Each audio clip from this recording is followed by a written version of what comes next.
अस्सलामुअलैकुम जी फ्रेंड्स। आज का जो हमारा टॉपिक है वो है 100 डायरेक्शन। हम लोगों ने SSP 1 की सीरीज़ स्टार्ट की हुई है, तो इस सीरीज़ में हम इन टॉपिक्स पर पिछली वीडियोस में बात कर चुके हैं। ये देखते जाएं। तो आज जो मेरे पास वीडियो है वो वीडियो में हमारे पास 9 है। इसका बी पार्ट है वेव्स, इलास्टिक वेव्स या मैकेनिकल वेव्स इन 100 डायरेक्शन में है। लास्ट वीडियो में हमने इलास्टिक वेव को डिटेल में डिस्कस कर लिया था क्यूबिक क्रिस्टल में। तो अब हम इसको देख रहे हैं। अब हम यहाँ जो इसके बी पार्ट है इसके दो हिस्से बनाएंगे, इधर भी दो पार्ट बनाएंगे। ओके, वो किस तरह बनाएंगे अभी हम डिस्कस करते हैं। तो इसको स्टार्ट करते हैं। बिस्मिल्लाहिर्रहमानिर्रहीम, सल्लल्लाहु तआला अला मुहम्मद सल्लल्लाहु अलैहि वसल्लम। अब हम चूँकि बुक को फॉलो कर रहे हैं तो इसलिए आप पहले इसकी स्क्रीनशॉट लें इतने से पार्ट की।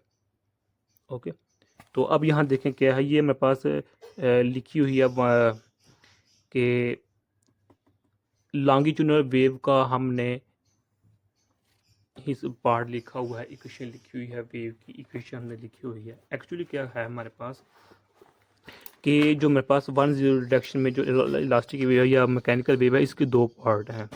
एक है ट्रांसवर्स है जो कि हम नेक्स्ट वीडियो में देखेंगे।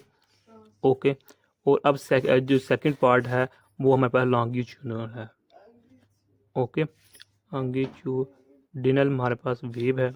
अब इस वीडियो में हम सिर्फ इस पार्ट को देख लेंगे, इस पर डिस्कस करेंगे। तो अब जो हमारे पास ये 58 इक्वेशन है, ये मेरे पास क्या शो कर रही है। इसमें हमारे पास यू क्या है, is the x component of particle displacement है। ओके, ये मेरे पास वेव की इस फॉर्म में लिख लें या इस फॉर्म में लिख लें, एक ही बात है। ये मेरे पास लॉन्गिट्यूडनल वेव की क्या है, इक्वेशन है। किस डायरेक्शन में, 100 डायरेक्शन। अब 100 डायरेक्शन का क्या मतलब है कि ये देखिए ना हमारे पास ये है, ये हमारे ओके, तो ये मेरे पास क्या है, वाई एक्सिस है, ये एक्स एक्सिस है, ये हमारा जी एक्सिस है। तो अब जो मेरे पास इस डायरेक्शन में है ना, इसको हम कहेंगे 100। ये हमारे पास डायरेक्शन है। इस डायरेक्शन के दो पार्ट, एक लॉन्गिट्यूडनल है, एक ट्रांसवर्स है। अब लॉन्गिट्यूडनल को देख रहे हैं। लॉन्गिट्यूडनल में क्या होता है कि जो हम हमारे पास ये देखें, ये वेक्टर है ना, वेक्टर है, वेक्टर की डायरेक्शन इस जानिब है और जो पार्टिकल की डिस्प्लेसमेंट है वो भी इस जानिब है। यानी कि इधर हमारे पास जो एंगल होता है लॉन्गिट्यूडनल में वो हमारे पास जीरो का एंगल होता है, इसीलिए इसको हम लॉन्गिट्यूडनल का नाम देते हैं। ओके, तो अब जो किटल है जिसको हम बुक को फॉलो कर रहे हैं वो ये कहता है कि जब हम 58 इक्वेशन को इसको जब हम पुट करते हैं इसमें 57A में हम जब हम पुट करेंगे तो हम इस इक्वेशन को ऑब्टेन कर लेंगे जो कि हमारे पास है 59 इक्वेशन है। किन किन चीज़ों को यूज़ करके बुक पर भी मेंशन है, जिस तरह मैंने पहले कहा कि इसकी स्क्रीनशॉट लें एक। ओके, तो अब इसकी एक स्क्रीनशॉट लें छोटी सी। तो ये हमारे पास ओके, तो अब यहाँ जो हमने 50 जो हमारे 58 इक्वेशन है, इस इक्वेशन को जब हम इस इक्वेशन में पुट करेंगे तो हम किन किन बातों चीज़ों को यूज़ करेंगे वो बुक पर भी मैंने चुना, लेकिन मैं इधर अलग से लिख देता हूँ कि हम k इज़ इक्वल टू 2π/λ को यूज़ करेंगे। w is equal to 2π frequency इस तरह लिख लें या फिर इस तरह लिख लें, एक ही बात है। तो या फिर और एक मेरे पास v is equal to F lambda है। इन इक्वेशंस को हम यूज़ करके 58 को जब हम 58 इक्वेशन को 57A में पुट करेंगे तो हमारे पास 59 का आंसर आ जाएगा। ये हमारे पास आंसर आ जाएगा। अब जो हमारे पास है ये W क्या शो कर रहा है, ये फ्रिक्वेंसी हमारे पास, ये रो क्या डेंसिटी हमारे पास। ओके, C1 कांस्टेंट हमारे पास। ओके, तो अब जो हमारे पास 59 इक्वेशन है इसको जब हम सिंपली फर्दर सिंप्लीफाई करने के लिए वेलोसिटी को कैलकुलेट करना पड़ेगा।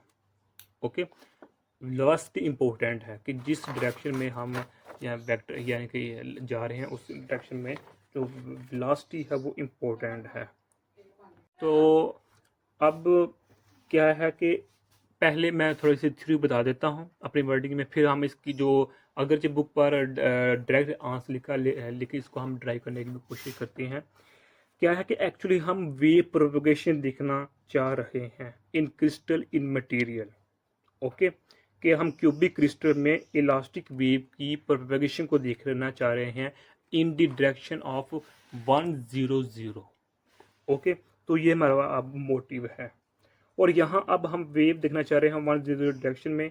तो अब चूंकि हम वेव प्रोपगेशन देखना चाह रहे हैं, तो अगर डायरेक्शन में वेलोसिटी आती है या निकाल लेते हैं, ये कैलकुलेट कर लेते हैं ये इसके अलोंग दिस, तो इसका मतलब है हम जो वेव को पकड़ लेंगे, वेव को कैच कर लेंगे कि वेव किस साइड पर जा रही है, किस साइड पर नहीं जा रही, अगर हमें वेलोसिटी का पता लग गया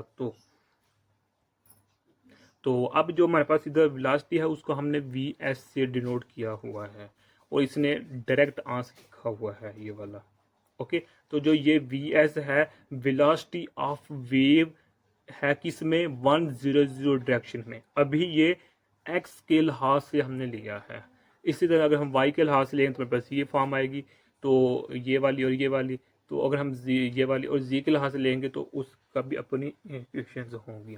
अब इसको हम ड्राइव करने की कोशिश करते हैं कि किस तरह हमने 50, ये देखना 50, सबसे पहले हमने इस इक्वेशन को इसमें पुट किया तो हमारे पास ये इक्वेशन आई। अब ये इक्वेशन किस तरह आई और इस इक्वेशन से हम इस इक्वेशन में किस तरह आए, वो हम इधर देखने की कोशिश करते हैं। सबसे पहले इसके देखने के लिए क्या है कि हमारे जिस इक्वेशन में हम पुट करने जा रहे हैं इसमें देखिए क्या क्या चीज़ें ज़रूरत है। यू का हमें डेरिवेटिव चाहिए टाइम के लिहाज से, यू का डेरिवेटिव चाहिए हमें एक्स के लिहाज से, यू का डेरिवेटिव चाहिए वाई के लिहाज से, यू का डेरिवेटिव चाहिए जी के लिहाज से। इसी तरह जब वी का भी डेरिवेटिव चाहिए वी एक्स के लिहाज से, एक्स और वी वाई के लिहाज से, और डब्ल्यू का डेरिवेटिव चाहिए एक्स और जी के लिहाज से। हमें ये तमाम डेरिवेटिव चाहिए। लेकिन अब जो हमारे पास डेल्टा पार्शियल यू और पार्शियल जो वाई है, ये वाला कंपोनेंट और ये कंपोनेंट क्या हो जाएंगे, ज़ीरो हो जाएंगे। क्यों? क्योंकि हम अलोंग दी एक्स डायरेक्शन देख रहे हैं, 100 डायरेक्शन में देख रहे हैं। ये कंपोनेंट तो सीधा सीधा क्या हो जाएगा, ज़ीरो हो जाएगा। और ये कंपोनेंट भी ज़ीरो हो जाएगा। क्यों? क्योंकि हम यू का देख रहे हैं। ओके, यानी कि फर्स्ट देख रहे हैं, एक्स के अलोंग देख रहे हैं। अभी हमें वाई और जी की कोई ज़रूरत नहीं है, इसलिए जो v होगा, जो w होगा, ये भी ज़ीरो हो जाएंगे। ओके, तो जब हम देखेंगे, यानी कि जब हम ये इक्वेशन निकालेंगे, इसको प्रूव करने की कोशिश करेंगे, इसको इसको इसको प्रूव करने की कोशिश करेंगे, तब हम जो मेरे पास ये v वाली होगी इसको हम इग्नोर नहीं कर पाएंगे। ओके, खैर यहाँ हमारे पास ये भी ज़ीरो हो गया, हमारे पास ये भी ज़ीरो हो गया। तो हमें इससे दो टर्म चाहिए, एक टी के लिहाज से डेरिवेटिव चाहिए और एक एक्स के लिहाज से डेरिवेटिव चाहिए। तो जो जब इसका वैल्यू और यू क्या हमारे पास ये है, ओके, इसका डेरिवेटिव लेंगे एक्स के लिहाज से और टी के लिहाज से, इसकी वैल्यू को फिर यहाँ पुट कर देंगे, तो हमारे पास जो 59 होगी इक्वेशन वो हम ऑब्टेन्ड कर लेंगे। अब कैसे करेंगे हम इधर देखते हैं कि सबसे पहले हमारे पास यू की इक्वेशन क्या है, ये है। ओके, इस तरह लिख लें या इस तरह लिख लें, एक ही बात है। तो इसको जब हम डेरिवेट करते हैं रिस्पेक्ट टू टी के लिहाज से, तो हमारे पास आंसर आएगा negative iota omega naught A, तो हमारे पास के एक्स नेगेटिव टी। तो जब इसका हम डबल डेरिवेटिव लेंगे तो हमारे पास इसका आंसर आएगा negative omega square not a के एक्स नेगेटिव, ये हमारे पास आंसर आएगा। एक ये हो गया हमारे पास। अब हम देखना चाह रहे हैं ये टी के, अब हम एक्स के लिहाज से इसको डेरिवेटिव करेंगे। तो जब एक्स के लिहाज से करेंगे तो मेरे पास इसका आंसर आएगा ये वाला। ओके, तो कि एक्स नेगेटिव ओमेगा टी है, तो जब इसका हम डबल डेरिवेटिव लेंगे तो हमारे पास इसका आंसर आ जाएगा योटा की स्क्वायर, तो नॉट ये आई के एक्स नेगेटिव ओमेगा टी, तो ये इक्वल है नेगेटिव की स्क्वायर यू के। ओके, तो यहाँ हम जानते हैं जो मेरे पास है यू, ये वाला कंपोनेंट ज़ीरो है, और जो हमारे पास जी के लिहाज से भी हमारे पास क्या है, ज़ीरो है। अब जो हमारे पास इसकी वैल्यू को जो है, फिर जो हमारे पास ये वैल्यूज़ है, इसको हम 57 जो हमारे पास है, ये वाला पार्ट है, इसमें हम पुट कर देते हैं तो हमारे पास आंसर आ जाएगा। ओके, तो जब उसमें हम पुट करेंगे तो हमारे पास क्या आंसर बनेगा, तो पुट करने से हमारे पास ये वैल्यू आएगी, ये हमारे पास रो है, C11 है, तो नेगेटिव के स्क्वायर यू है, तो प्लस C00, तो प्लस ये है हमारे पास C1 प्लस C44, तो ये भी ज़ीरो है, तो ये तो होगा ज़ीरो, ये भी ज़ीरो, तो हमारे पास आ गया नेगेटिव ओमेगा स्क्वायर रो, हमारे पास नेगेटिव C11 है, के स्क्वायर यू है हमारे पास। ओके, इसको सॉल्व करेंगे तो हमारे पास आएगा के स्क्वायर C11, तो इसको करेंगे तो हमारे पास omega square K square is equal to C11 over rho हमारे पास। ओके, तो जब इसको हम मज़ीद सॉल्व करेंगे तो हमारे पास क्या आ जाएगा, omega over K is equal to C11 over rho, ये हमारे पास फॉर्म आ जाएगी। यानी कि हम जानते हैं ना जो हमारे पास होती है वैल्यू वी की is equal to omega over K होती है, इसकी वैल्यू हमने इधर पुट किया तो हमारे पास ये इक्वेशन आ चुकी है। ओके, तो ये मेरे पास वेलोसिटी ऑफ लॉन्गिट्यूडिनल वेव है किसमें, 100 डायरेक्शन में। ओके, तो यही इक्वेशन हमने इधर लिखी हुई है, ये देखें, बल्कि इसको भी हमने मज़ीद मॉडिफाई करके इस फॉर्म में लिख दिया है। इस फॉर्म में लिख लें या इस फॉर्म में लिख लें या इस फॉर्म में लिख लें, वो पर ये फॉर्म लिखी हुई है, आप लोगों की अपनी मर्जी है। ओके, तो this is the velocity of longitudinal wave in 100 direction है। तो फिर इससे हम इसमें आ जाते हैं, तो वो डायरेक्ट स्टेप किया हुआ है, तो हम भी इधर डायरेक्ट कर लेते हैं। तो क्योंकि वीडियो भी लेंथी हो चुकी है, तो यही आज का हमारा इतना सा टॉपिक था। नेक्स्ट वीडियो में हम जो हमारे पास होगी शेयर वेव या फिर ट्रांसफ़र वेव, उस पर बात करने की कोशिश करेंगे। तब तक के अल्लाह हाफिज़।